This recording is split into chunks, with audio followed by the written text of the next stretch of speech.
Business planning. So fun. It is fun.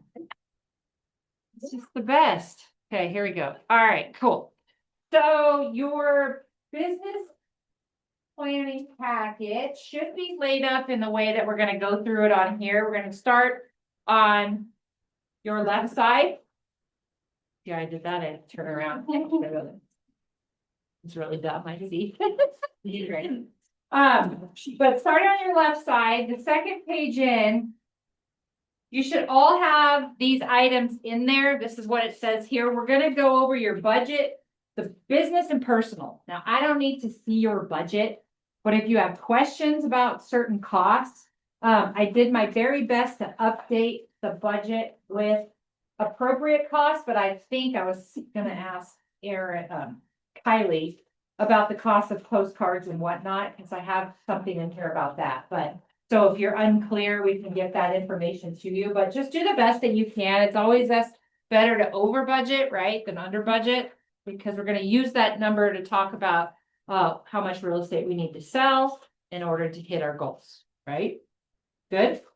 So you've also got a bunch on marketing costs and the auto flow program that Lauren put together, so you can see what is coming down the line for the year. So when we get to that part, you can start planning it out.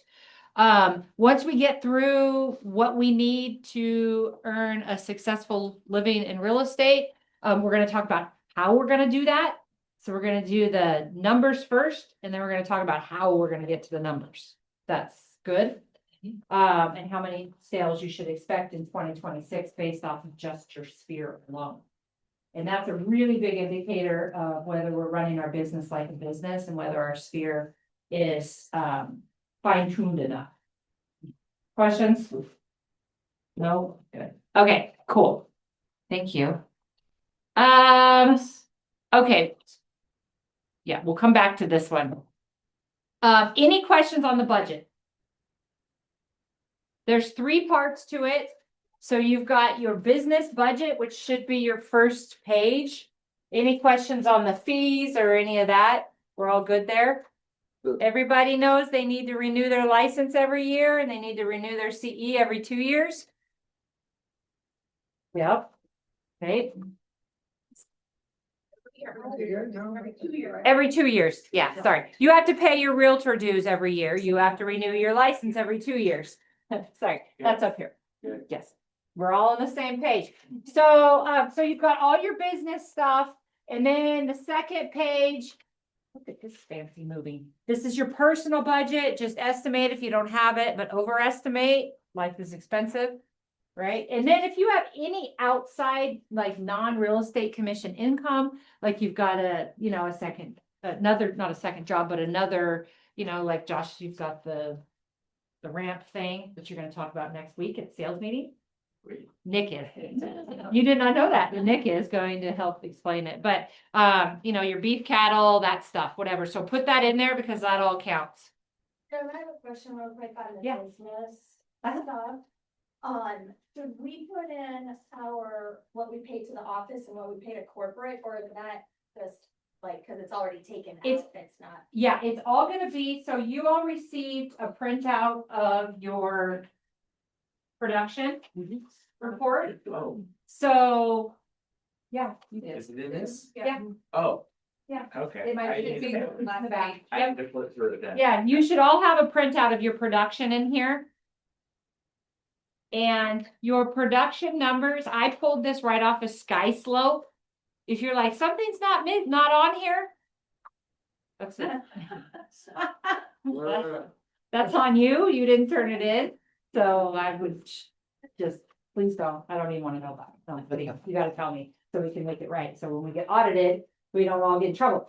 But there is, if you flip to the last page of yours, you will see off to, and I should have put it up there, but off to the right, office net. And then you'll see your whatever it is, 21.9. I think in the one, yes. And then down below, you've got pre-split deductions and post-split deductions. Those are the numbers that you're going to give to your accountant as business expenses as well.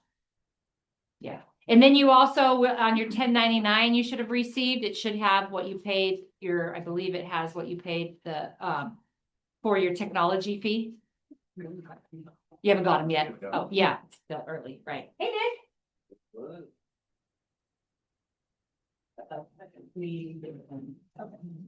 We'll get you your packet just a second, Nick.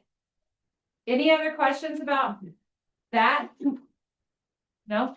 We're good? All right, so get Nick his stuff, but let's go to, it's not a dancing, sorry. You're good. That's why I'm here. Yeah, okay, let's skip, I don't have this in the order that I gave you where I wanted to talk. So let's go to the numbers, okay? So we've all got our budget. I want you to pull out this, one too many. Analysis for 2025 year. Analysis for 2025. Everybody see that?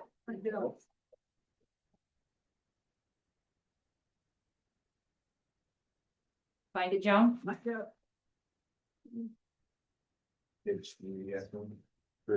Okay. All right, my gross income, okay. Analysis for 2025. Looking at what I've accomplished in 2025, you can learn from the experience and decide whether or not this meets the objectives that you have for the next year, right? So we need to know where we came from to know where we're going. So that we can say, okay, I did something really, really good in 2025. There are areas for opportunities in 2026 that I need to explore. And that's what we're doing today, right? So my gross income before taxes year to date. Okay, now that will be on the very last page of your, let's put it, here it is. On the very bottom, on the last page of your sheet here that I gave you, your printout, your sales detail, it will be, sorry, I want to make sure I get it in the right spot. Agent gross, it says agent GC on top. Agent GC, does everybody see that? Last page of your production report, top, it's in the, just right to the middle. Agent GC means gross commission. You scroll to the bottom and there's a dollar amount there. Okay? Do you add, Idaho and Washington aren't added together? No, you have to do it. So if you're, thank you for bringing that up. If you're a Washington agent and have Washington sales, the reports that you got are two reports, one for the state of Washington, one for the state of Idaho. You have to add those numbers together. Does anybody not see that? No? Okay, good. All right, you got the number in? So we don't have anything for that second line because we are actually doing this in 2026 instead of 2025. Which I guess I'll ask you, is it okay with you guys? Doing it in the beginning of 2026? Yes. The December of 2025 was like a ghost town, and no matter what I try to do to pull you guys in. So I was like, this isn't gonna make sense. Are we recording? Okay. That isn't gonna. Okay. All right, now here's the fun, and this is gonna take just a minute. We need to break this up into quarters on what our gross commission was per quarters. Yes. Can I ask, the gross commission, is that including your other business? Any other income? No. You just use that number. No, you can use that number if you want, but I think you should use it just for real estate, Got it. because right now we're just figuring out our 2025 real estate year. That's gonna be like an add-on at the end. Okay. Yeah. But we're gonna use this to figure out what we need, how many deals we need to do this year, right? Okay, so why is it important to break your business out by quarter? If you have Know your some, peaks and valleys. yeah. Because what do we know to be true in real estate? We're working really hard on a transaction in March, we'll say. And it's taking up all of our brain power. April, May, June. June comes along and I go, I have nothing in the hopper. Why? Because I didn't keep my pipeline rolling, and it's about a 3 to 4, 5 month time frame, right? When we're working on the business, filling up the pipeline. Yeah. So that's why it's important to see. I work with, well, I'll just say it, they're not here, but they don't care. I see the Aldridges every single month and we sit down and we talk about their business plan. About 6-7 years ago, I had created a quarterly snapshot for them and it's just one sheet of paper. It's broken into quarters and they have their goals set for each quarter. And over the years, it's been interesting to see how, in the beginning, it was like, well, everything's about even. But the reality is that doesn't really work that way because some of us work really hard or smarter certain times of the year than others. Maybe we want to take the holidays off, whatever it is. Well, that all transitions to the way our business flows. And once you see that and you're like, I know every year I have a terrible fourth quarter because I do what in the third quarter? Play. I spend all of my time on the water, whatever it is you do, right? Or you have a terrible second quarter because you spent all your time skiing, in the beginning. So, and you need to plan for that. And that's okay. Because if that's the way your life works, that's the way it works. Fine. It doesn't all have to be equal, but you need to know what to plan for. So, okay, enough of that. January, February, March. Find your transactions. In a perfect world, these will all be in order. So we've got right in the smack in the middle, it says check number closed. Your close dates of your transaction should be that column right down the middle. Okay, I want you to put a line at the end of March. Whatever transaction falls at the end of March, put a line there, and I want you to add up your gross commission for that first 3 months of the year. For those of you who don't have any, sorry. Oh, gross commission? Yes, Okay. these are gross commissions.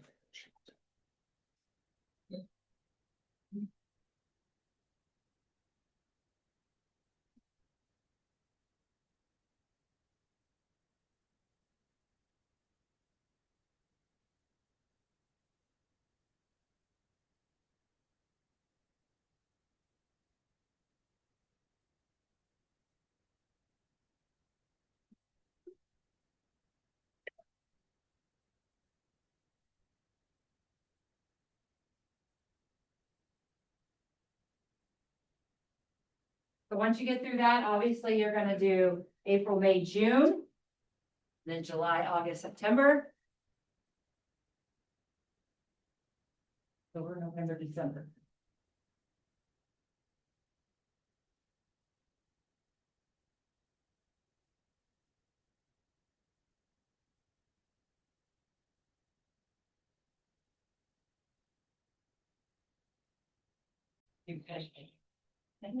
Okay. So, any glaring ahas? Mm. Jones, yeah. Which quarter? Third quarter. How come? I don't know. Really? Well, I was gone most of June. Well, there you go. That's why. Yeah. Big indicator, isn't it? Surprising anybody else? Big aha. Chris? Yeah, because in second quarter, I was so busy with transactions, I wasn't marketing for my third quarter, which was significantly lower. Yeah, that's part of it too. Yeah.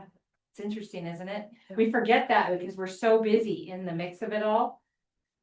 That unless you dissect the numbers, it really is not telling. Yeah. Okay, cool. All right, number 3, I worked an average of blank hours per week. Okay. This is where reality meets the road. Is that a saying? It is now. Let's be honest with ourselves. Who actually works a 40-hour-a-week job? Here? Yeah. Or puts 40 hours a week into their career here. Okay. I don't care, honestly. We do this exercise because it's going to be very telling on income per hour and, are we really putting the effort in that we think? I get it. This business, I feel like I'm working 24/7 because we really are, right? I'm answering the phone. Luke, you called me last night at 8 something. I answered, we talked it out, done, right? But I don't really count that as work time because it was like, boom, boom. We were on and off the phone in 3 minutes? Yeah. But when I'm here and I'm on point with you guys, or I'm meeting you somewhere to go look at something, of course, all of that happens. So put it in a perspective because we do a lot of things in this business that just we do because they're fun and, you know, we feel like we deserve it, you know, like going to the spa with the title people and, you know, I love those days, but I can't count that as work day. And you're not talking about in the office time. You're I'm not talking about in every the day. office, I'm talking about like consciously working, what is it, in the business? So you have business to work on? On the business, you have business to work in? Nope, I said it right the first time. Okay, so do you have a number? Cause I know like Luke, you do construction too, so that's different, don't count that as this.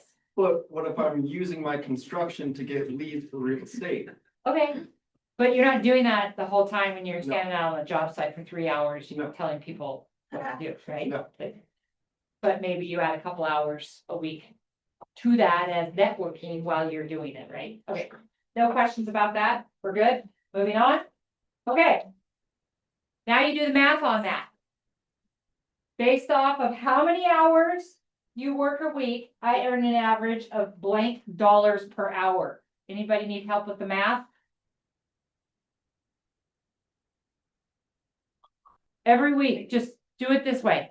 How many, let's say you work, 50 weeks 52 out of the year. 52 weeks. so in how many, there's 52 weeks. So- If you work 52 weeks. I do not work 52 weeks. Somebody would not be happy in my household if I worked 52 weeks. Yeah. I like to work on about a 48 week, Oh, you know? lucky you. I want to take I want to, I said, that's not true, right, Lisa? We don't get to travel nearly as much as we want to, but we still get a solid 2-3 weeks in a year. So what do you say? 50? I mean, you work off of whatever you want. I don't care. Whatever you guys know. How many hours a week do you work? Throw out a number. 30. 30, okay? So, and there's 30 times 50. So what is that? 15. 1,500. What do you do with that?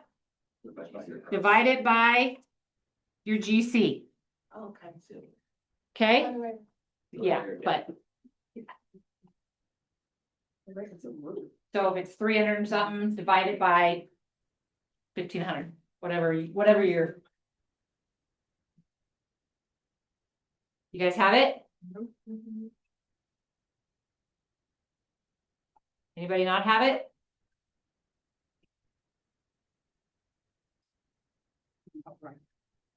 And for those of you who don't have any numbers, you could just be making up some low numbers if you want, just to get an idea of what this looks like. Okay. You know, 15, 20 hours a week, I'm gonna do 4 deals the first year, and I think I'll earn this much. I mean, you can get up made all that. Yeah, which is a good way to do it, because then you start to see whether or not, you know, that's gonna work for you. You make your game plan. Okay. Do you like that number? Yeah. You love that number? That makes me so happy for you, Joan. If you can maintain it. I love that. Okay. Who said no, they don't like that number? Okay. Why is it important to know this? How do we utilize this to our advantage? With refinement. Yeah. Yep. I know what my income per hour is. I don't think about it until somebody asks me to do something that I'm just not sure it's worth my time. That's when that number comes out in my head and I go, okay, I'm gonna spend 3 hours driving to BFE with this person. No, that's not how that works, because I'll do anything for you guys, but this is what I'm saying you should be, you know, up there when I really don't, you know, I whatever, it's just not worth the time or the energy, or they're not appreciative of my time or energy. More importantly, advertising. So you get the phone call from wherever and they say, do you want to advertise in this magazine? It's going to be this much money. And you say, okay, well, it's $2,400 to advertise in this magazine. My income per hour that I estimate is $100 an hour. How many hours is it going to take me to pay that bill?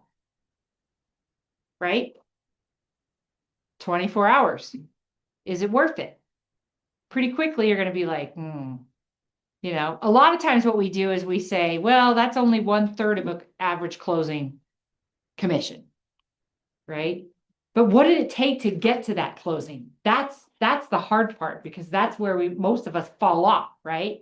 So like, I'm working so hard, nothing's coming of it. And so, all right. So if you're not happy with that number, there are a couple ways to address that. What would you do? I don't like $100 an hour. I'm not working for $100 an hour. I mean, yeah. One way to address it is just to be cognitive of it the next time around. I'm just talking personally, like I blew some money on marketing about 2 years ago. And that was a big, like, come to Jesus moment of like, that was a waste of, I just pissed that money away, so. Right. Yeah, exactly. 100%. If you would have known that in your mind, you would have been like, I am not doing this. And this is why I always say to all the new agents that come on, I'm like, do not pay for advertising until you come talk to me. Because we can talk through. Because I don't know, maybe a shopping cart is important to you. Having that because you know everybody in town and that's, but we need to talk through that and see if that's actually the biggest. But what else could you do if you're like, I am not happy with that income per hour? What are some strategic things that we need to start thinking about that will absolutely affect the way you build out your business plans? Organize your day. Organize your day. Organize your day, right? So organize better. So it's like time blocking. Yep, good. Time block for sure. You also, your sphere. What about your sphere? It's everything. We're going to look at that in just a little bit too. Where are you spending your time? Exactly. Where are you spending your time?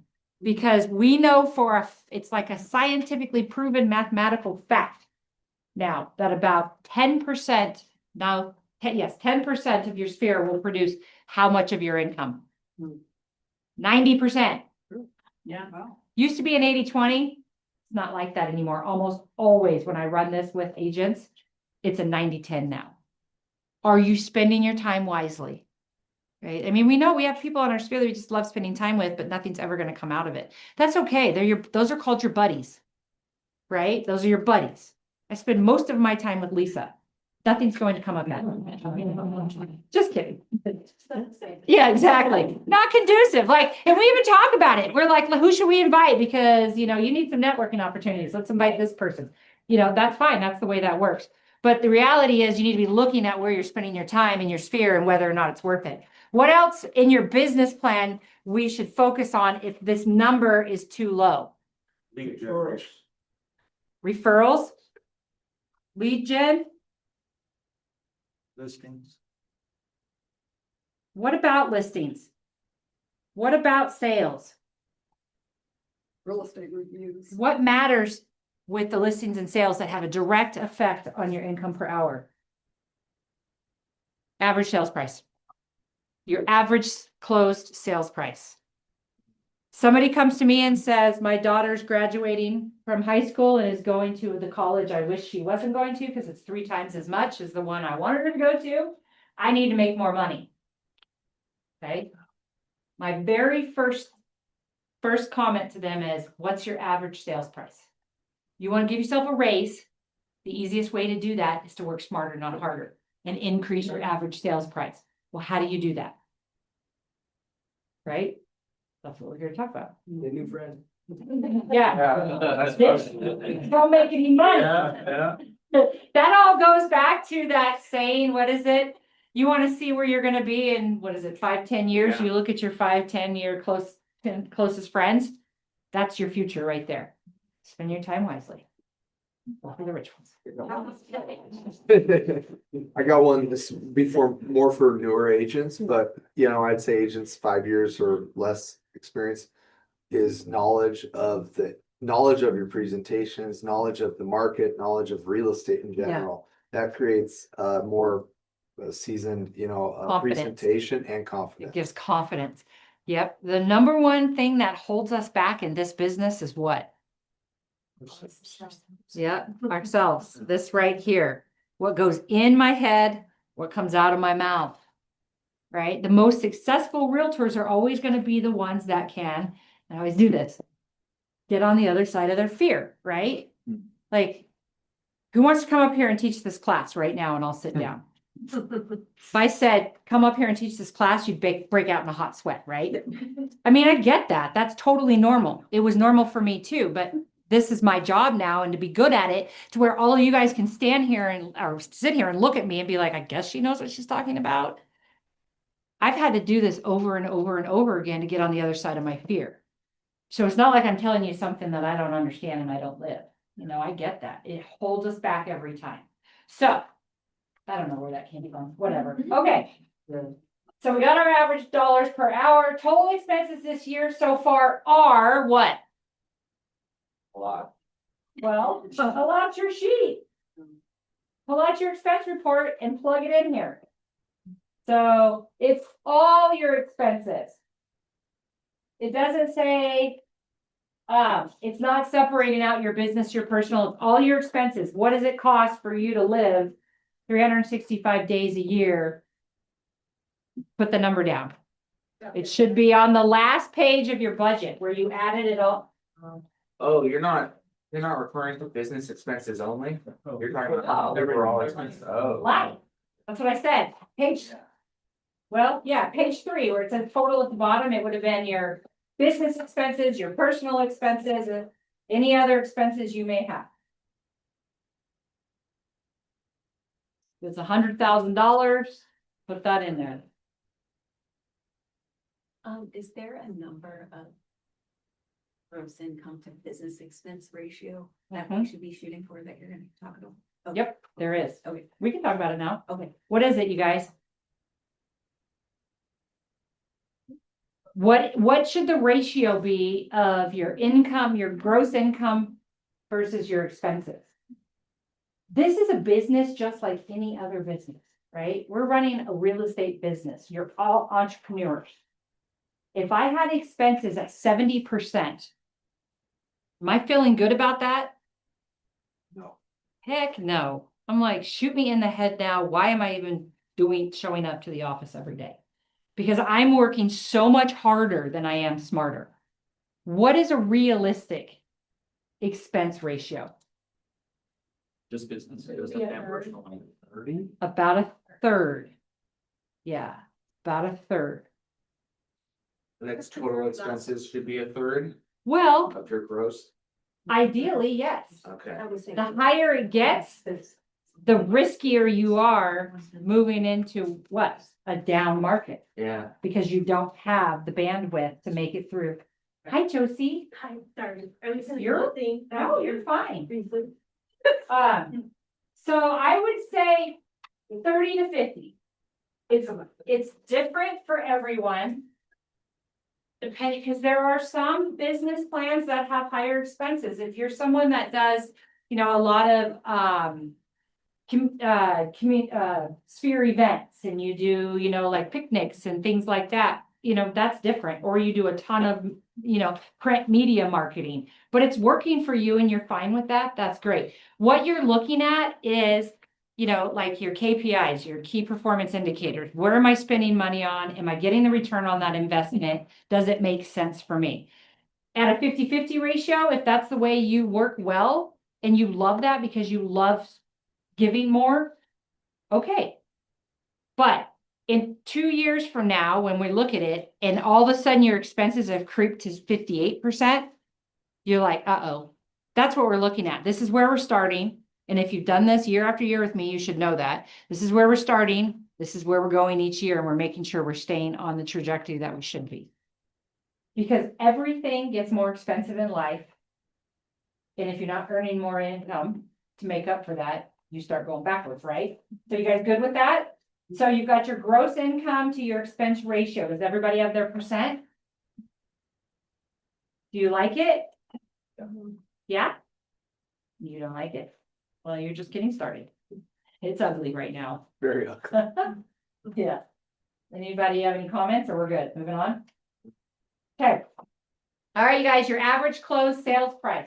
Who knows this already without having to do the math? That was me rolling my eyes. Crying out loud. That's okay. That's what we're here for together. Okay. My average closed sales price. So on the last page of your printout, you will have on the bottom the total number of deals you did. So on the bottom left, you'll see totals, and it will be like a 10 plus an 11 or something. That's 22 sales. It's broken out by the selling side and the buy side. Do you all see that on the bottom? Or on the other side? right here. You have 11 and a half transactions, okay? Everybody see that? So you can make up the average sales price. I would say do an average sales price 475. That's super, super low. Okay. But that's typical for when we start and then we go up from there. Okay, here's the third. Okay, but maybe 500. Okay, and you can work with that, just to kind of get an idea. Okay, any questions on that? Was that supposed to be in our packet? It is. Okay. Oh, yeah, I don't have my personal stuff. Oh, yeah. That's all they're already.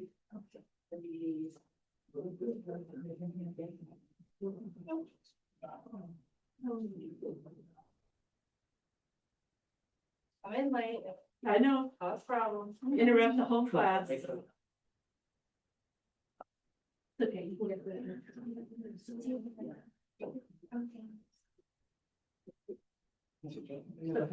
This is your pack. Yes, that's what I got. Okay, cool. All right. Bye, Danny. Bye. Okay, where are we? I got distracted. Okay, you got it? Everybody has it? Who said no? On the sheet? I don't see it on the sheet. It's not, you have to do the math. Oh. You There's a should word know this. county. Yeah, so you take your total volume that you have on the bottom And just divide it. and divide that by. Yeah. There's these two. These never not in there? Okay. One more semester. That's okay. Are we good? Anybody need more time? Need help? Moving on? Okay, moving on. Oh, darn. I had it listed out as sales and listing prices, sorry, but if you did the average, it doesn't matter.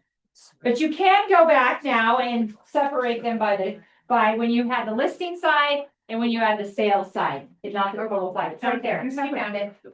No, you have What's that? you have the average close listings. Yeah, but then next to it is the close, yeah, listing, but I said all of your sales. So that's okay, we're gonna just work off of the one number, so it doesn't matter. All right, moving on, we good? Number 8. I went on blank listing appointments this year. How many listing appointments did you go on? Two. Well, how many? Pick a number. Like, even if you have to guesstimate, because you can't remember exactly.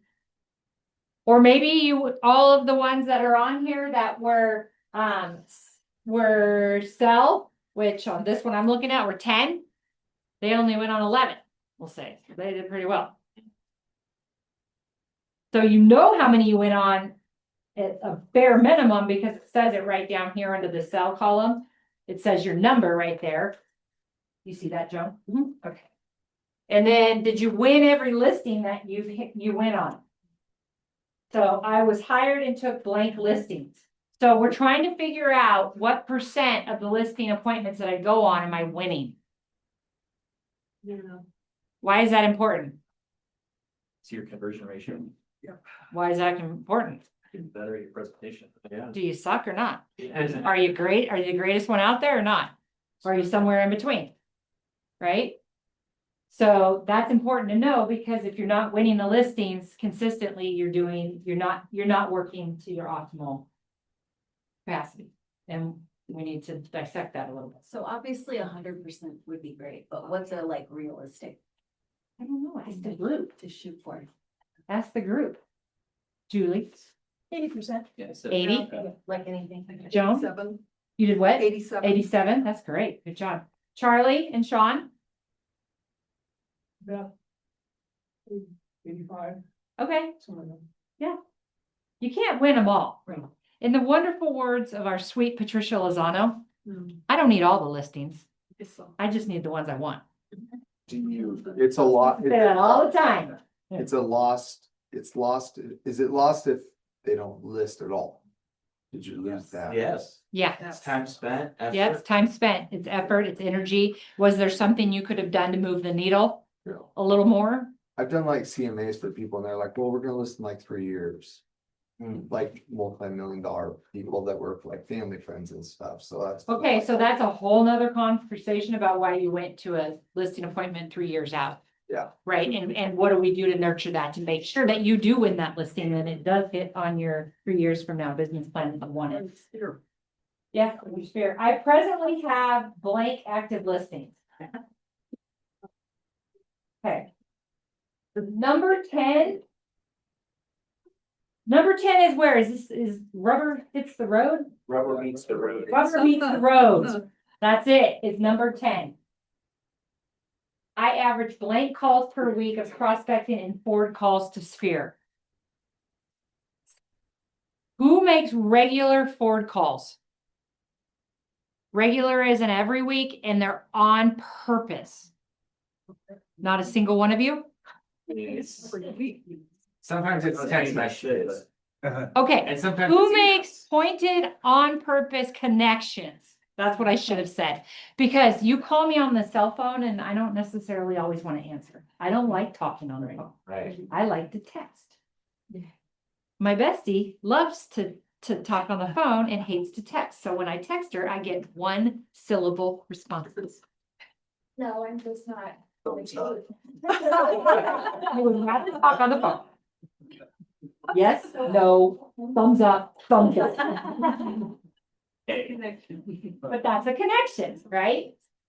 Charlie, Larry Kendall last week said, it was the first time I've heard him say this, but said he got 2 note cards a day. Yeah. Or 2 texts a day. That's the first time I've heard him say text. the industry is changing, the world is changing.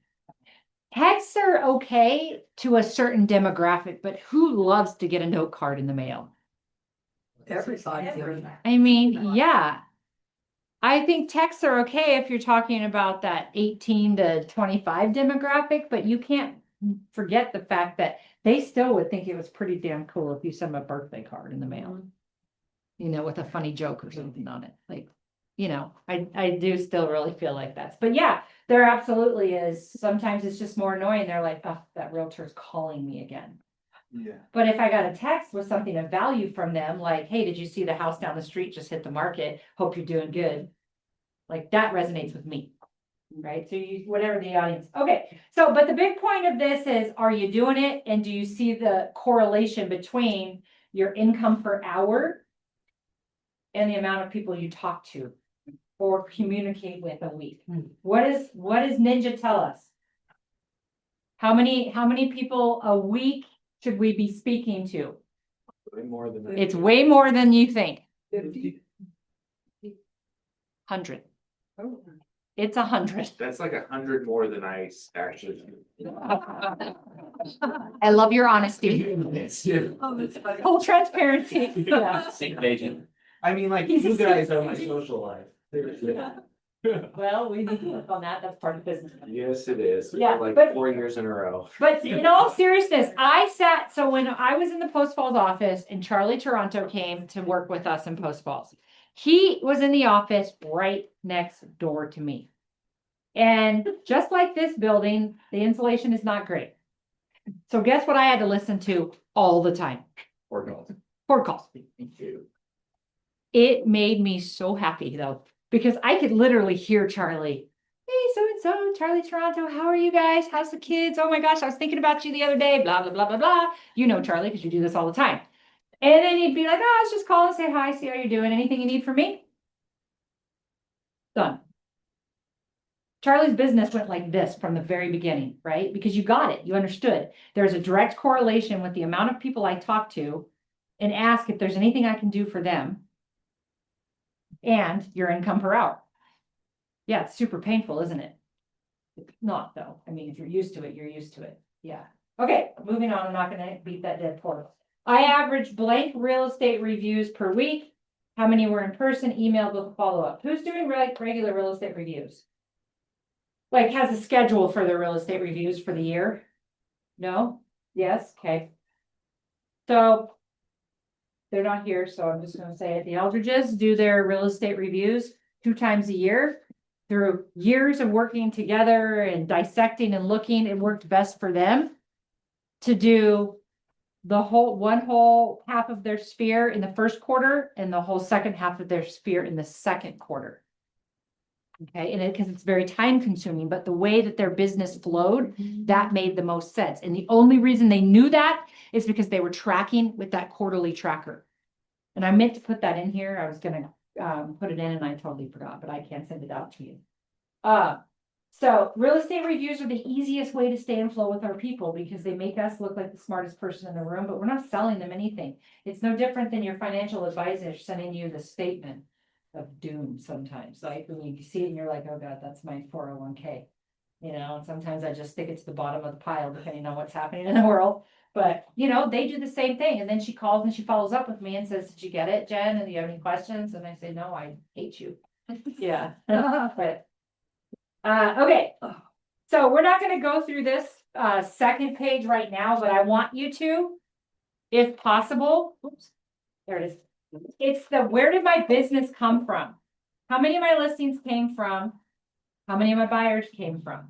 Okay, once you can see that, it's gonna really pop out to you where you're spending your energy and time, and should you be switching things up a little bit. For instance,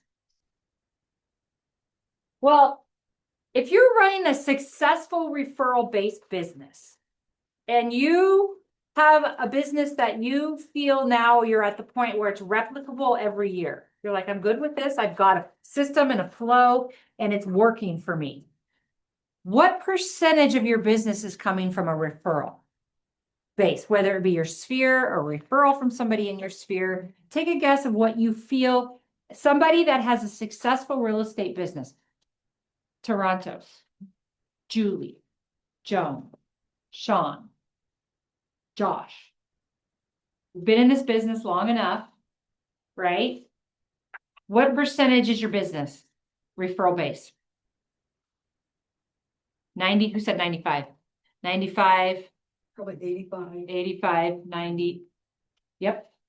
Yeah, because there's always going to be those one-offs, right? Where it's like, oh, I just happened to be in the office and nobody was on floor and I got to walk it. Like, awesome, right? But the goal is to get your past clients or your sphere. So it would be A, B, D, E, F, G. All of those are going to go into the sphere. And those should make up 80+% of your business. Now, in the first 5 years or so, that's not realistic, right? We're scrapping, we're pulling it from anywhere we can. We're going to take it, we're going to run with it, and we're going to, you know, pray we get it to the closing table. But as we get going on this and the momentum happens, that's where you should be. If you're 5 years and over in the business and you're not there yet, then you're not doing something correctly. And that's where we can come in and we can sit down together and say, okay, let's figure out where the missing link is. Okay, does that make sense? Helpful? Okay, cool. All right, now we're going to move on to the fun stuff. Thanks. Yeah, probably. Okay, so you should have, it says page 4 on the top, but how many sales can I expect to have in 2026 if I follow the Ninja system? We're working a referral base of business ideally. And we're going to utilize the numbers that we went over with our analysis in this one. Okay, pull it out. Page number 4. How many sales can I expect? Okay, so I went and pulled the math, did the math, so you could have an idea of what your sphere should be producing. Okay, so our sphere, it consists of who? Friends. Yeah, people that know, like, and trust us, ideally. Is every sphere created equally? Is every person on your sphere created equally? In God's eyes, yes. Yes, you're 100% right. In God's eyes, we're all created beautifully, perfectly the same. However, on our sphere, that's not the case. We have A's, B's, and C's. We have kings, princes, however you do it. Reds, yellows, blues. I don't know. A's, B's, and C's. Okay. The A's on our sphere should constitute about what percentage of our total sphere? That's it. What? What'd you say? 10. 10. Oh, man. So we got A's, B's, C's. So the A's should be, I would say roughly 10%, give or take. These are the people that absolutely will use you because they know, like, and trust you if they need your help. Right? And if you do what? Stay in flow. You still have to stay in flow and remind them. Even our mothers forget what we do for a living and talk to their neighbors about real estate, right? True story. Ouch. My mom has never used me for real estate until they moved here and I told her she didn't have a choice. Yeah. But I didn't stay in flow for real estate with her. I don't care, right? Yeah. So bees, how much should the bees be? Bees are, we like to look at bees like, okay, as long as I do a really good job of staying in flow, I have a high likelihood of them using me or referring me, right? So it's a larger percent of the pie. Sean, what do you think? 40? Maybe Anybody else? 30. 30? I'd say between 30 and 40 is about right. Okay, so then that leaves what? 50 to 60% C's. Okay, that is what I feel a solid ratio right there. A's get what? Most of your attention. Thank you. They get your goal, the best that you've got to give, right? B's get what? Calendars. C's get what? Nada. A 1 year annual review. No, they all get a 1 year annual review. But you see how you can look at this strategically and say, I am wasting way too much time right here. Because I know for a fact nothing's going to come of that. Now, if these are your friends, that's okay. That's different. Right? Because maybe someday, but they're committed and they've always used so and so. Right? And we all have friends like that. They're some of our close friends, but they'll never use us because they always use this person. That's fine. That doesn't matter, right? But this is where it needs to be. So, thinking about that, now we have a mobility rate. So we have a sphere of however many we have. We kind of know. So, well, I'll come back to that. In Kootenai County, so I went to the census and then I talked to Sam Wolkenhauer to try to get the real on the numbers with the Department of Labor because he usually has an insider scoop. But the number of residential sales, I got this number, from January 1 to the end of last year, 2025, December 31st, was 4,899. Okay, that includes all single family residential on acreage and waterfront. Okay, so single family homes. That's how many sales we had. Now, that's one sale, but there's two sides, right? So there were 9,798 transactions closed. Paychecks that went out. Well, ideally, paychecks that went out to somebody in the community. Okay. Now, in Kootenai and Shoshone.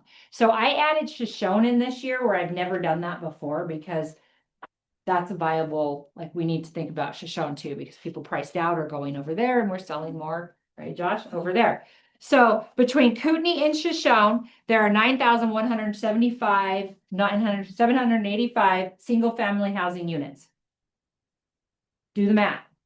We take the 9,798 sides that we closed, divided by how many housing units we have, and we come up with a mobility rate in Kootenai and Shoshone County at 10.6%. That's really good. It was much for the last 5 years, it's been way lower than that because nobody's moving, right? Because they can't afford to and they don't want to give up their interest rate or whatever. It's like down into the 8th. But now it's 10.6. Okay, how do we use that? Fun stuff. How many people do you have on your sphere? You have 200 people on your sphere. What'd you say? Oh, I said 230. 230. What's the math on that? Lisa has 230 people on her sphere. At a 10.6% mobility rate, how many people are moving in her sphere this year? 24, 25? All right, great. So. Put that down on number one. Well, it's different for everyone, but my current database consists of this many people. So now this says, number one, I have a mailing address, I have a phone number, I have an email, I have complete contact information for them. Your sphere is not complete if it doesn't have everything in it, because you don't have all of the ways to communicate with them. If you don't have an email address and you send an email e-blast newsletter, that person's never getting it. They don't count. They're not on your sphere. You're a secret realtor to them, right? You never call them. If you don't have their address, mail them anything, they don't count. You've got to have completed. So let's just assume we're all working with the complete. So you do the math and you plug that number into item line 2. That would then be multiplied by 2, right? Because you're talking about potential, oh no, that's No. potential sales, number of sides. Nope. You're gonna number of sides, potential sales you get. You're gonna take your number in your sphere, and you're gonna do that by 10.6%. How many did I come up with? Got it. Has anybody seen with their number that they didn't close that many? The same as what you have, the number that pops up on number 2, let's say it's 25. Has anybody seen they didn't close 25 deals? Ooh, honest in the back. Yeah, Well, not every listing closes. exactly. However, that's a point to look at and say, okay, well, I have this sphere, and is my 10% really my 10%? Like, are they really, maybe I'm focusing my energies over here more when I need to be focusing over here, or I'm here too much. You know what I'm saying? Like, this is how you look at it and you go, wait, the dots aren't connecting. Yeah. Do you remember back in the day, and I think it was a Larry Kendall thing, and he used to say for every one person in your sphere should equate to how much in income? That's not accurate today. That was too long ago. I would wager to say it's probably what? Double that now, maybe? Deals are harder to come by, and this number is smaller than it used to be because there's more of us. Yeah. 10 years ago, 15 years ago, this was probably 18 to 20%, but there's triple the amount of realtors Coming in back, the community. coming back. Yeah, it's a little bit harder.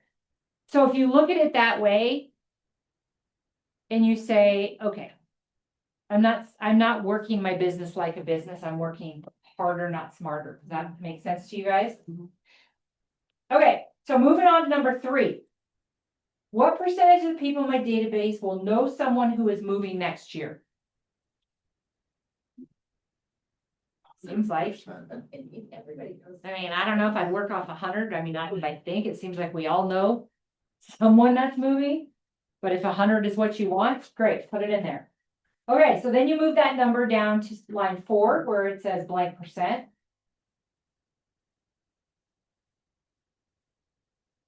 So we've got, so 100% equals blank potential referrals. Oop, am I missing a line up there? No, I'm not. Okay, so if I've got 100% of people in my sphere know somebody that's moving, how many referrals could that possibly be? I have 200 people on my sphere. 200 referrals. Every person on my sphere should know somebody. How many of those referrals do I want? We don't know. It depends on your sphere. Chris, you're like, I don't want any of those trailers. Although I will say it's a solid business builder for you. I just, But- and how many came from my referrals came from that? Yeah, It's astonishing. it is, isn't it? Mhm. Yeah, it is. Absolutely. Okay. So how many of these potential referrals can I assume would be good referrals that lead to a sale of a listing or a purchase in 2026? How can you gauge that? We guesstimate. 25%, yeah, 20 to 30. That's what I was thinking, 25 to 30%. I think that's what we say every year. So based on my sphere, somebody's moving. Oh, I'm sorry. If you had 200 people on your sphere, 100% are moving. It's number 2 divided by number 3, so that wouldn't be 200 referrals. It would be 20 referrals, right? If we just said what? Sorry. Number 4. Yeah, so. Yeah, so you take your number 2 divided by number 3, and that gives you, yeah. Then. So we assume we have how many? What do we just work off 20 referrals? Does that sound fair? Okay. How many would I assume would be good referrals of that? We'll say 25%. So that leaves us with what? 5. How many of the referrals do I want to have? I want all of them. I want them all, right? Okay. So if we move down to line 7, how many sales can I expect to have from staying in flow with my database? What is on line 2 for you? What? 24 for Lisa. Plus line 5. What's on line 5? We had just come up with the number 5. So that added together. In that case, it's 29. These are made up numbers, right? Whatever your numbers are. We were saying to take the total on number 4 and times that by about 20%. Yes, about 20%. Yeah, 13. Yeah, yeah, whatever you feel. Write it down though, what you said. So if you said 20%, but that you use that as your multiplier. Okay, so blank potential number of sales from a referral base of business. All right, now, do you have it? Throw me out a number. Anybody? You don't need to. I'm asking you. Anybody who wants to tell me what is the number on the very bottom line under 7, where it says equals potential number of sales from a referral base of, and then it cut off the word business. 30. Okay. Now, based off of the size of Lisa's sphere, and if it truly is somewhere along these percentages, she should do 30 deals in 2026 if she's working her business like a business and working a referral base of business. Anything above and all over that, it's cherry on top of the ice cream. Look. Does that make sense? Do you have a number that you think looks realistic? No, yeah. Yep. It's a lot of work. Who said that? Do you want that much work? I'm not sure yet. Okay, but that's also the other, like, okay, however, I will tell you the easiest money in the world is what money? Referral money. All you gotta do is stay in flow, Ronnie, and Brett here will take that overflow business that you don't want to deal with. He just said it. And I pay a 40% referral fee. Oh. I got some flavor. Okay, cool. All right. Thank you. Whoops. Oh, it did. Okay, so here we go. Now we're really getting to the aha. Summary of my income needs and goals. This is where we're gonna know if we're really doing it right. Okay. Now, you guys find it? You see it? Yep. Okay, total annual personal budget expense. Plug that number in. That's on your sheet that you pre-filled out or filled out right when you got here. Then you're going to put your total business budget expense underneath it. You're going to add those up on line 3, and it's going to tell you how much you need just to feed yourself and keep a roof over your head and pay your business expenses. So whatever that number is, plug it in. Then, if you have a side hustle, rental income from your rental properties, from your ramp business, from your beef business, whatever it is you do, you subtract that number because that's not real estate generated income. But you're still going to continue to do it, so that doesn't go into the equation. Since it's life, would that include your spouse's income? If you run your business, if you file your taxes together and you have joint, then yes. If you don't, if you have separate is separate, then no.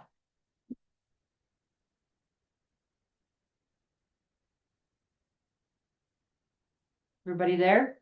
No.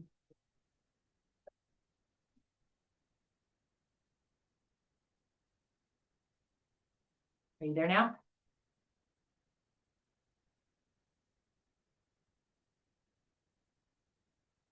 We good? Yep. You ready? Okay. I wish I should have numbered these. The fifth line down says income needed from real estate career for expenses and basic savings account. That's your math, right? Where you added up the first three together, then you subtracted the fourth line, and that should have came up with a number. Does everybody have a number there? Who does not have a number there? Don't have one yet.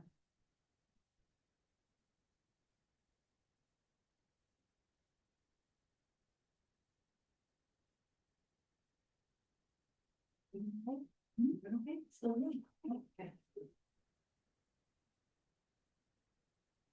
All right, moving on. No.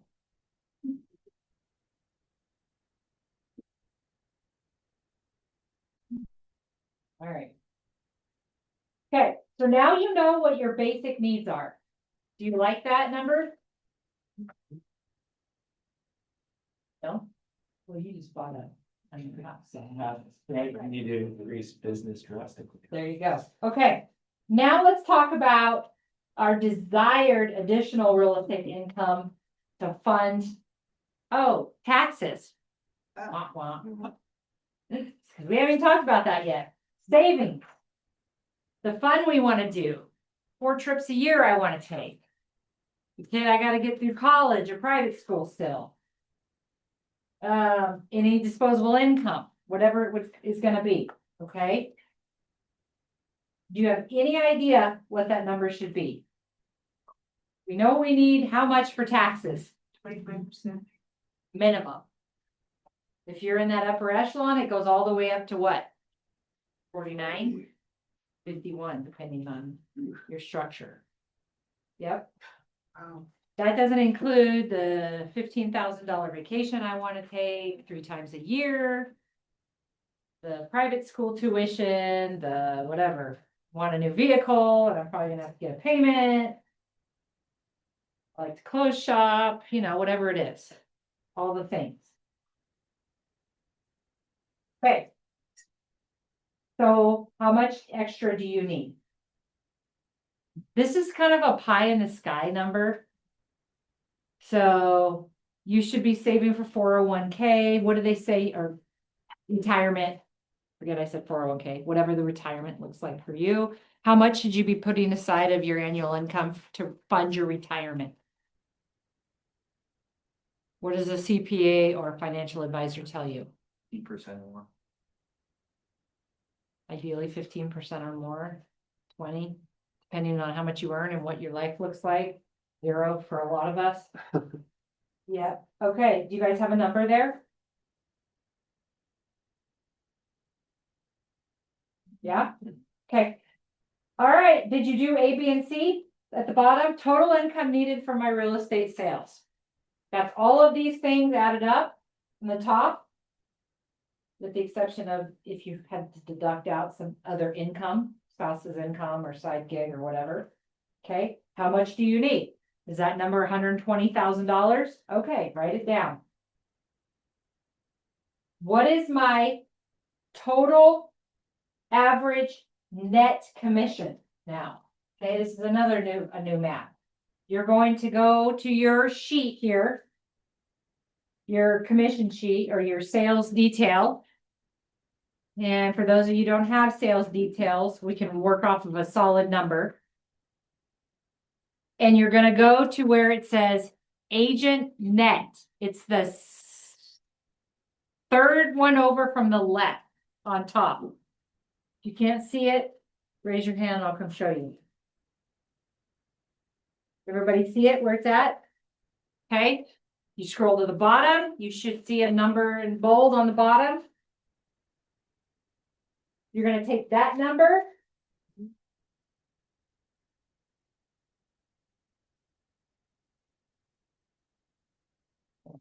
You're going to take, sorry, A and B and divide them to get C, which is going to tell you how many you need to actually hit your goal? How many deals do you need to do to hit your goal? Did anybody know this before? Anybody work off of this? I mean, we do this every year, it's the same one, but. Yeah, no. Anybody track it? There is one agent in this office that has an Excel spreadsheet that is really, really good.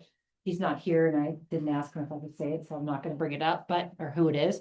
But at any given time, I can walk into his office and say, pull that up, let me see it.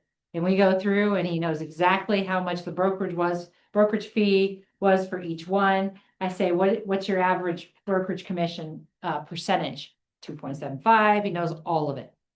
He's running his business like a business. And at any given time, he can pull, and he does it in Excel. Yeah, it's awesome, but I know it's not realistic for all of us. That's where this comes in. Okay, do you like the number that you see? You do? Yay. No, some of us do, some of us don't. That was based off A. It was based off of, so you see your little cheat sheet at the very bottom, A divided by B will give you the number C, the number of transactions. Who wants to just throw out a number of transactions they need to do?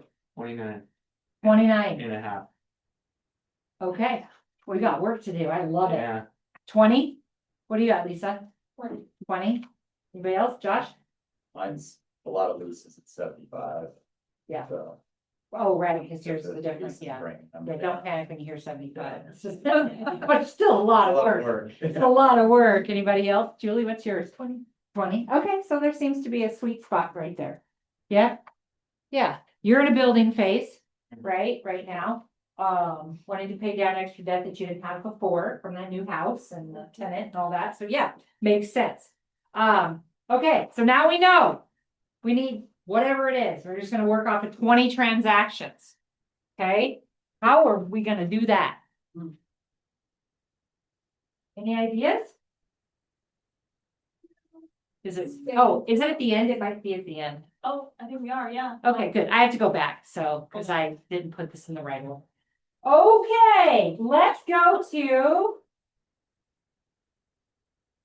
Let me find it, look for it. It is called. Oh, thank you. It's called Business Checkup. You guys see that? This business checkup, I love. It's going to help guide me on what classes we need to teach for you guys. So it would make me so happy if you would, after this class, actually, we're going to do it right now together.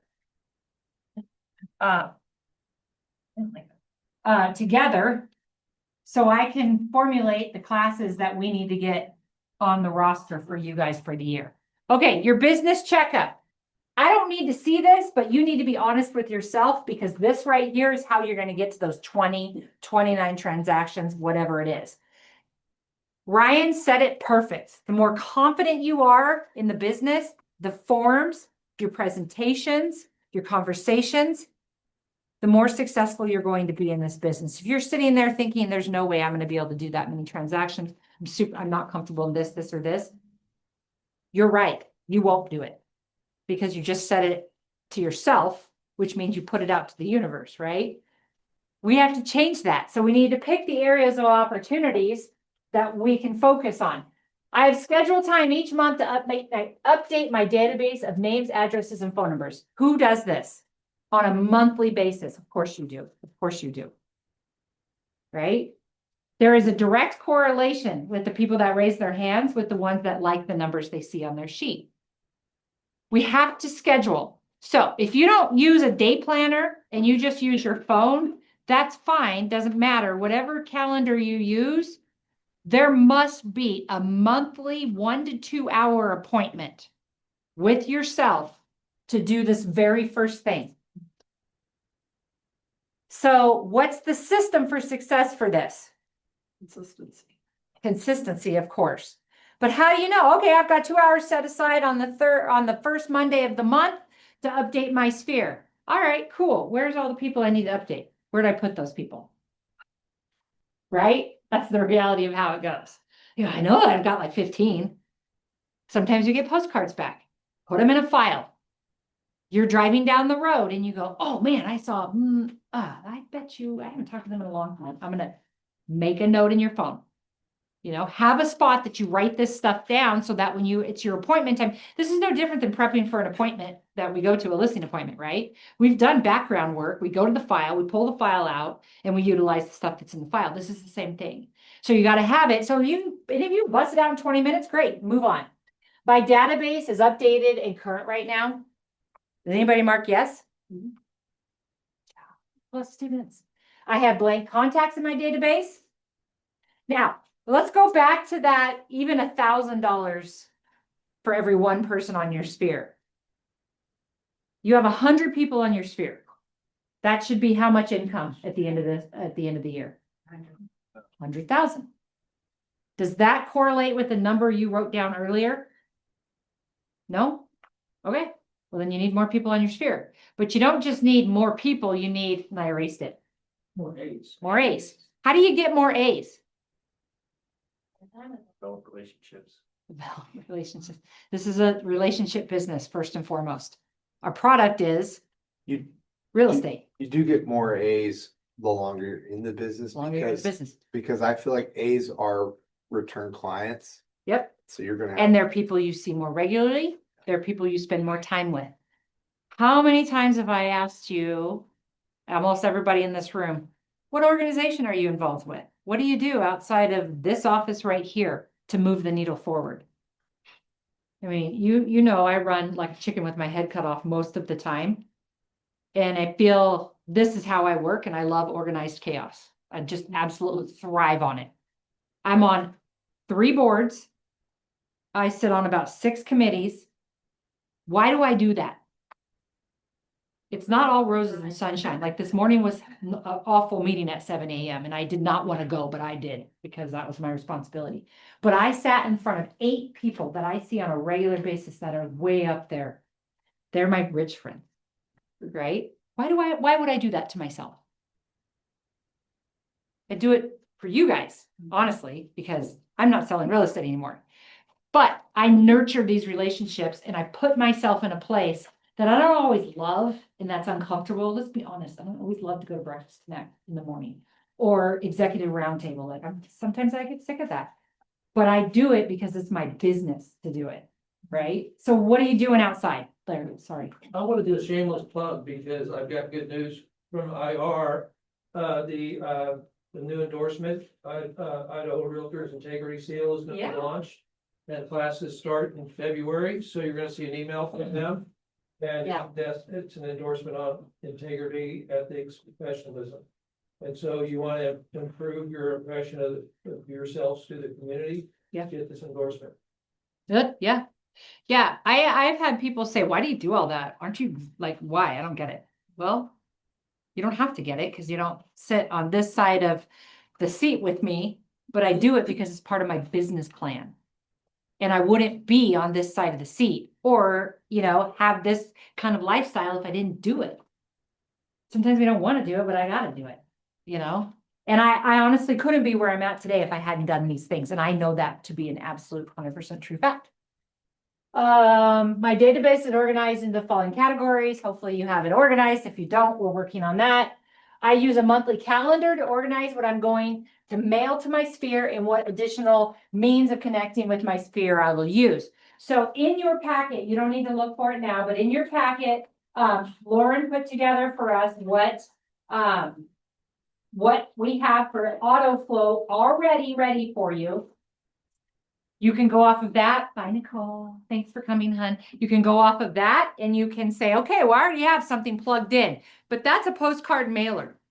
Is your sphere all of the generation that loves postcard mailer? No, probably not. Some of you younger ones in the room, Luke, they resonate in a different way, right? They want to see your social media posts, or they want a instant message, message on Instagram or Facebook. You know, that's how it resonates with them. Cool. I don't care. Right. But do you have a calendar set out that says, I'm doing this, this, this, and this? She just walked out, so she won't hear me, but I know she'll be okay with it because I've talked about it with her before. She has a absolute calendar that says Mondays is content creation day. Tuesday is edit day. Thursday is whatever. Friday, I make the posts for the rest of the next 4 weeks. Right? She doesn't miss. And a lot of you don't know Nicole like I do, but the majority of her business, her big deals that she's had came from Instagram. People she has no idea, she doesn't know. They just reached out, follow her in marketing. Now that's rare and extreme. And I'm not saying that works for everybody, but it works for her. But it works because she does what? She's consistent and she's got it written down and she doesn't miss. I can't continue working in the capacity that I'm in if I don't have a consistent on point schedule that I work off of every day. When one of you calls and says, you know, I can't meet today, and I say, great, we're rescheduling, don't I? We're rescheduling. When can I meet with you again later? Because if I fall off track with that, that's on me too. But if I'm helping you and I'm supposed to be doing something else, like working on your stats for a Wednesday meeting, what do I do with that appointment for myself to work on stats? I just move it to another time, right? I don't just say I'm not going to get that done. They'll be fine. They don't need stats this month, right? You guys will be just fine. Can answer. Okay.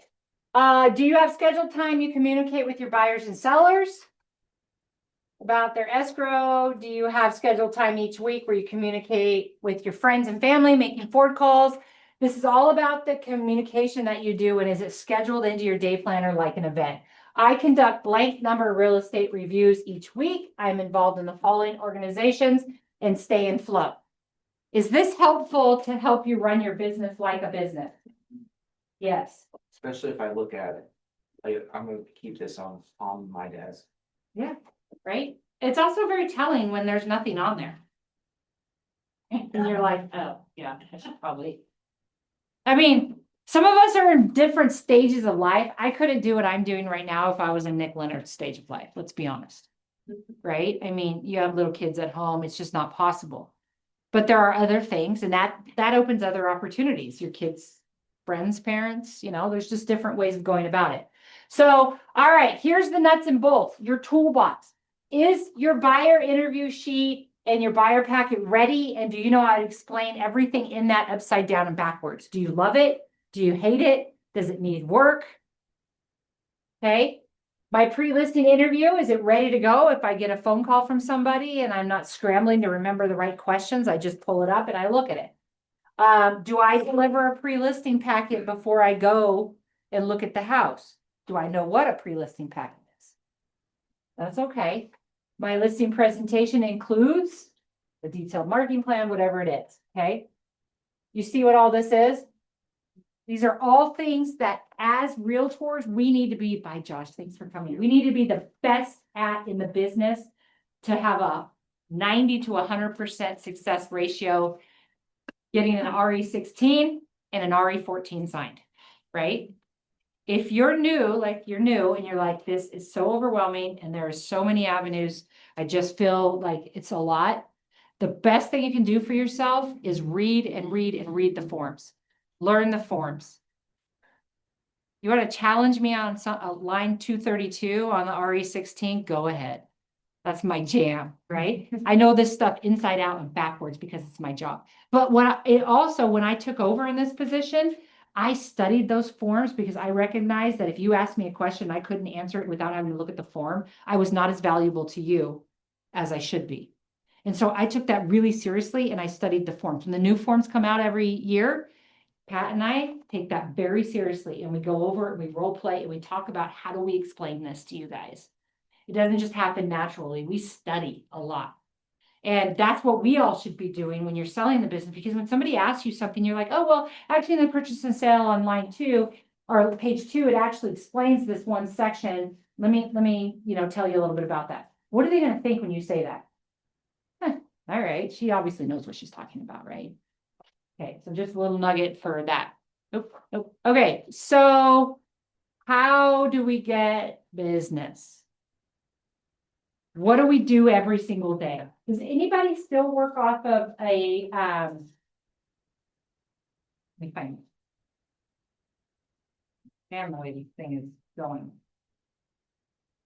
No, it's not in here. Who done? Yeah, it is. Here it is. Ninja scorecard. Does this look familiar? I have a blank one, well, not a blank, but I have the template, the basic template that can be changed and made different.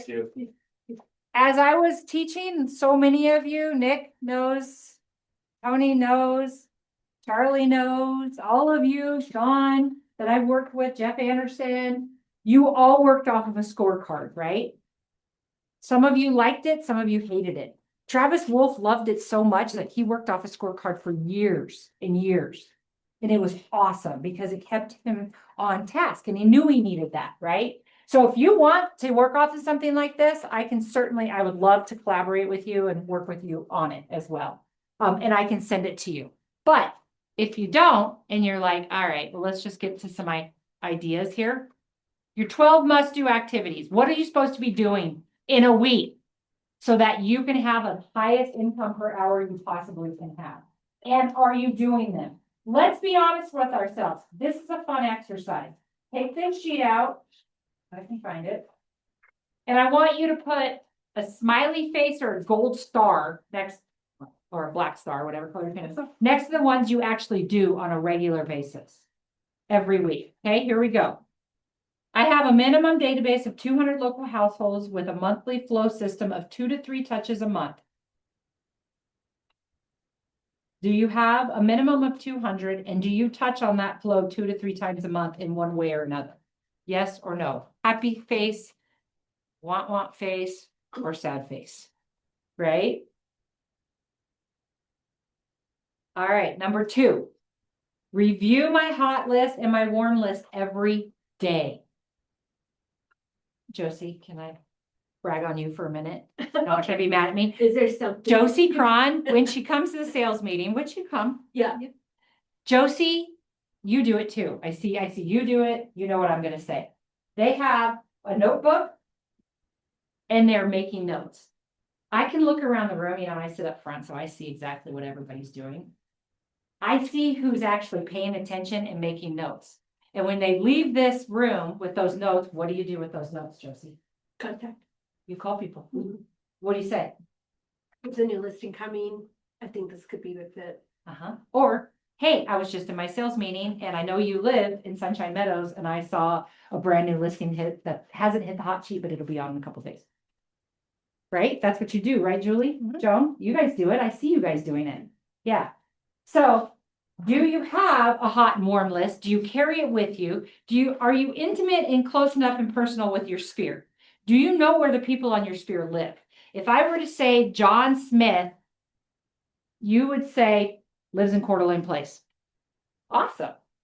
I see something on the hot sheet, or I see something come up here. I'm writing John Smith down. I'm going to reach out and I'm going to let him know because that's my job, right? That's how I sell real estate. Do you do that every week? If you don't do that, then you're not doing number 3 either, most likely. You're not hitting that 20 to 50 calls a week. Really, it should be 100, but that's how it works. It's so easy. If you're actually thinking about like every conversation you're having, where is the area of opportunity and who can I reach out and talk to about this? So they don't have to be phone calls. Again, they can be text, they can be instant messaging, they can be however your sphere needs to communicate with you. Do you have weekly interaction on Facebook, social media, viewing posts prior to phone calls, making positive comments, blah, blah, blah. All right. We go through this as rookies and I say, okay, we're sitting down and we're going to talk about who are the next 5 people you're going to call. We're going to do it together. Open up your Facebook page and let me look at it with you. Okay. They open up their Facebook page. I say, scroll through there and tell me something about each post. They scroll through and it's like spam. Oh, this person. Oh, look at that. They just ran a marathon. Awesome. What are you going to do with that information? How do you communicate with this person? They're a millennial. And you say, well, I'm going to shoot them a text and say, congratulations, dude. I just saw this on Facebook. That's rad. Yeah. Were you super sore after? I've been thinking about doing one. You want to train together? Whatever. I don't know. right? And then you go to the next one. You just made a connection, right? Just like that. So you're using social media in the way that well, it's not intended to be used, but it is for our business. That gets you to that 20 to 30 to 40 to 50 phone calls or texts or conversations. Birthdays. You're the best. You're so good at it. Yeah. Yeah, birthdays, all of that. Facebook or find people's birthdays, but reaching out. Yeah, but not just going on their timeline, right? But actually picking up the phone, texting, calling, whatever, sending them a birthday card. Yeah. It's huge. I know, you're good. You always are on that kind of stuff. Are you scheduling live real estate reviews a week? If you're like, I just can't do it, or I don't want to do it, let's have a conversation, because maybe that's not the right thing for you, but maybe there is something else that we could plug and play in there. You know, I'm not standing up here suggesting that everything we say is perfect for every single body, but I do know you need to be doing some things, and they have to be consistent. Are you having breaking breads? I don't have enough money for that. Business is bad. Totally fine. Just do a pop by at their business and be, hi, I was just walking down the street. Stop in. I mean, I always ask when I'm in Fine Brood, is Nick or Danny here? They're in the back, you know, like anywhere I go that I know somebody at. If I don't see them, I ask, and then I say, tell them that I stopped by and I leave a business card. That I just want to say hi. Right? Like there's other ways of being in that flow with them. Writing your note cards. Are you doing that?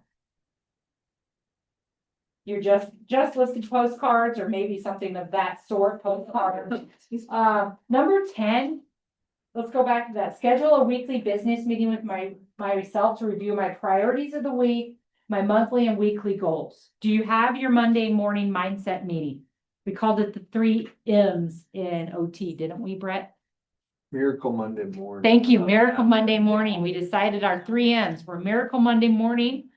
It's our appointment with ourselves to decide how in the heck we're gonna hit 24 sales in 2026, or whatever your number is, right? It has to be on purpose. Always recognize the opportunity in each and every transaction I have. You just closed a transaction. What inherently should happen with that transaction? While you're working through this transaction, something else should be happening too. Referrals. Come in your spirit. Your next referral should be rooted in That closing. the one you're in right now. How do you do that? Ryan Keller's not here, but what does Ryan Keller say? My job. My goal is to do such a good job that you feel compelled to tell all your friends and family about me. Right? You got it. My job is to do such a good job for you that you want to refer me to your friends and family. He says it like it's second nature. Does it work? Clearly, it works. Yeah. Figure out your own way to do that, but think about that. I'm in a transaction right now. Where's the next transaction coming from rooted in this? You have a transaction closing. You already know there's 2 or 3 transactions coming down the line from that, right?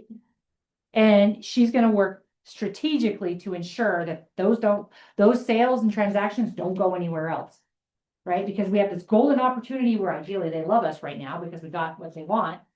We've got to ask for the business in one way or another. And then proactively asking for referrals.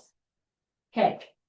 How many of those, who marked smiley face on all 12?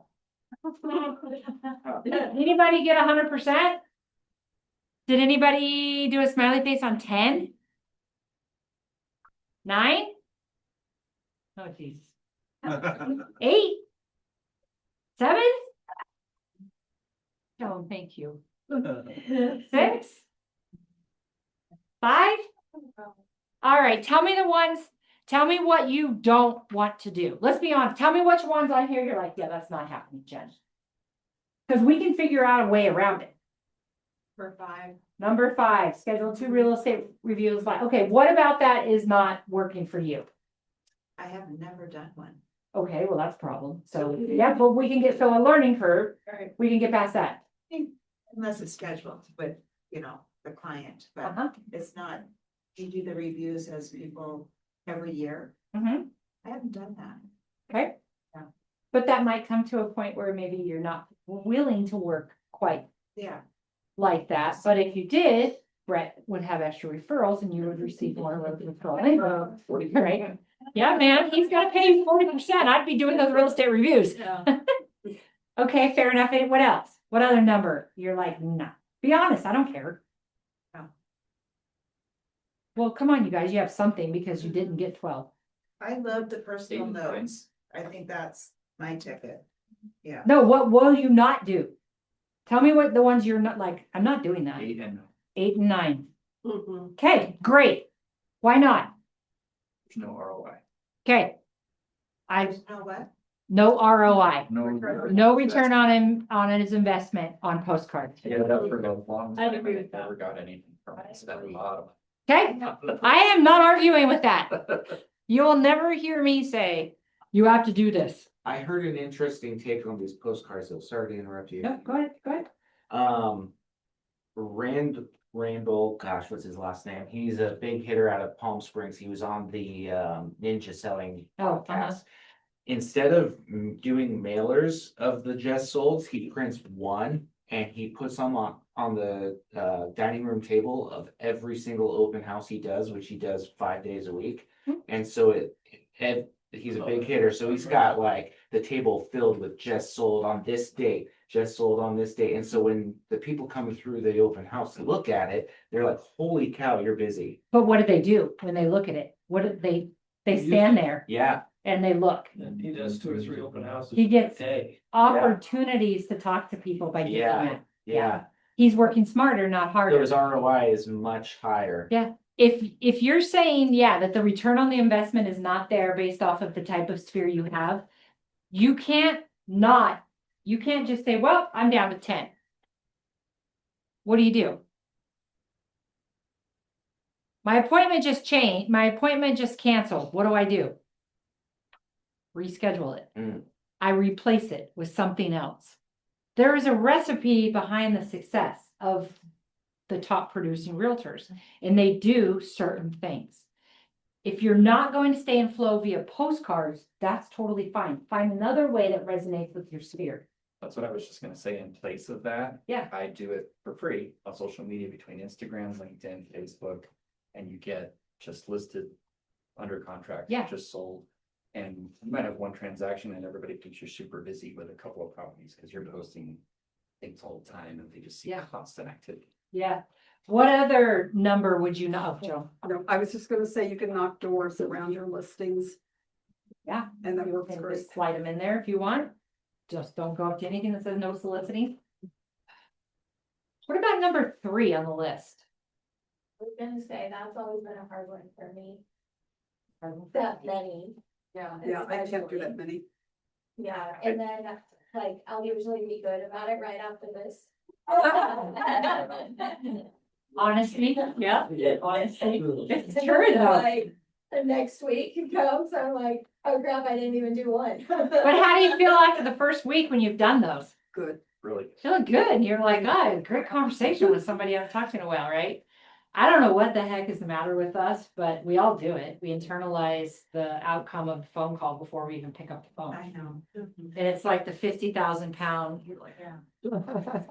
I hope they're nice to me. Well, why would they be nice to you? What in the heck? You're not selling them anything. You're just calling them and saying hi.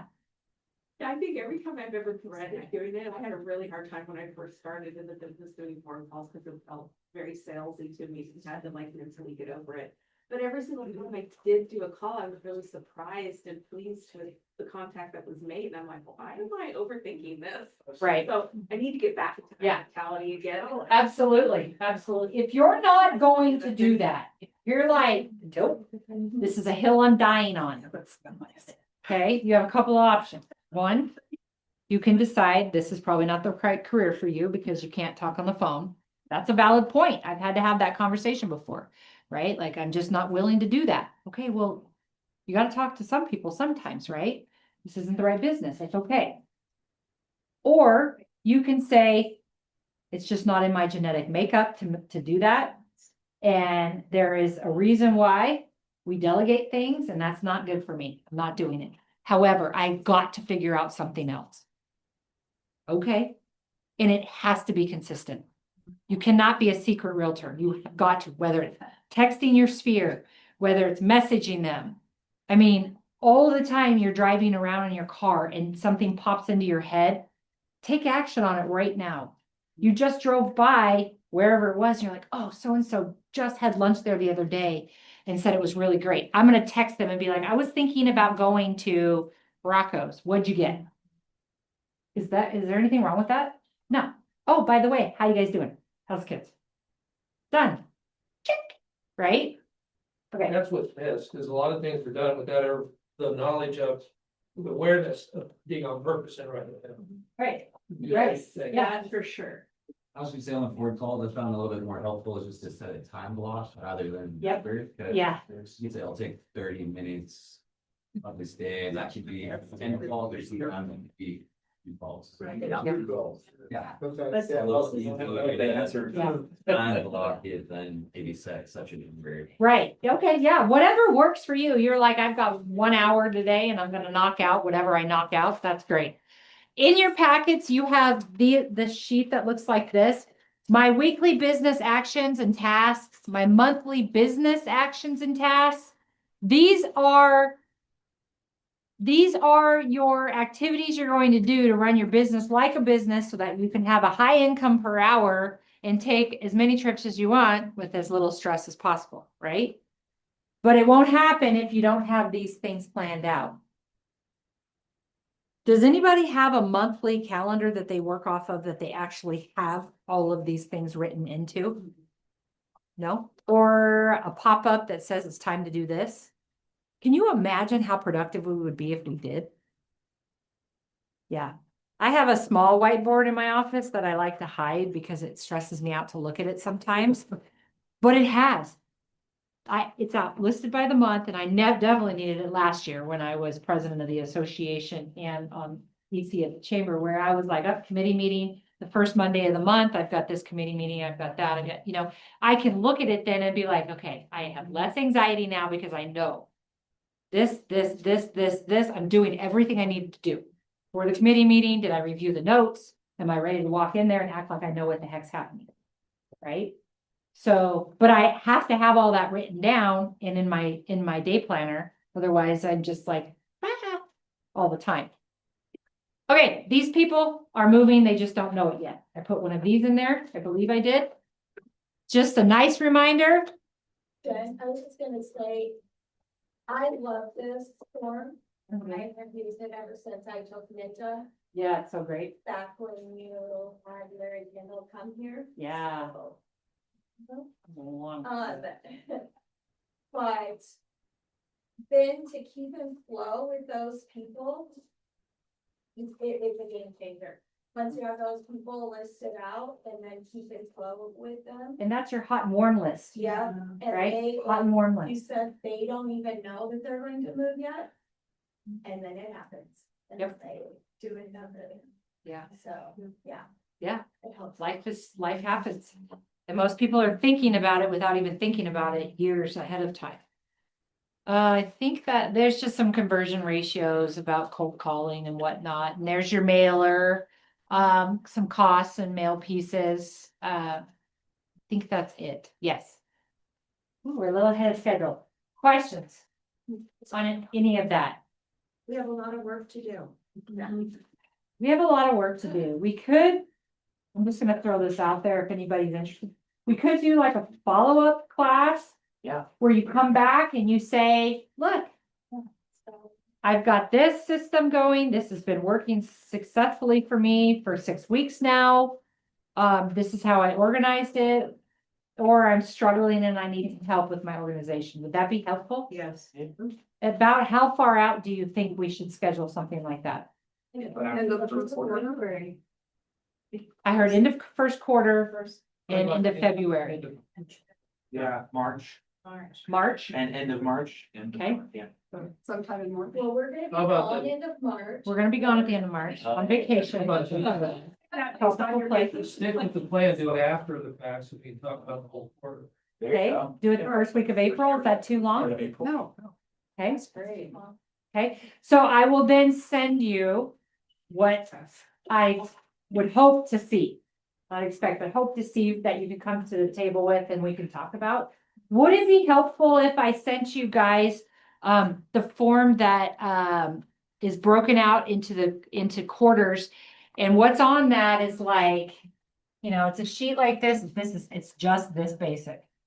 It's Q1, Q2, and then it's got number of listings taken, number of sales. It's got Ford calls. It's got, I don't know, dinners, if that's one of your things. What else would be on here? RERs, yep. So, and it's got whatever you want, but it just keeps going with things. And it's the same. Boop, then you move this to here, here, and here. And it's mapped out to correlate with your page that we broke out your quarters by this one. Right? It's strategically designed to fit in with either the needs, the opportunities that you see are created by this, knowing this data. Does that make sense? Would that be helpful if I made one that is editable and then you could change some of these out if you're like, I don't do that, but I do this? And I send it to you and then you would bring this back in April? Sure. Yeah. Can you Yes. send the ninja scorecard? You betcha. I'll send the Ninja scorecard and I'll send this. I'm gonna recreate it because it's been a long time since I've utilized that in that capacity, but. All right, any other questions? Are we good? Yeah. Did I miss anything? That's All right. Yippee! Thanks, you guys. That was awesome. Thank you.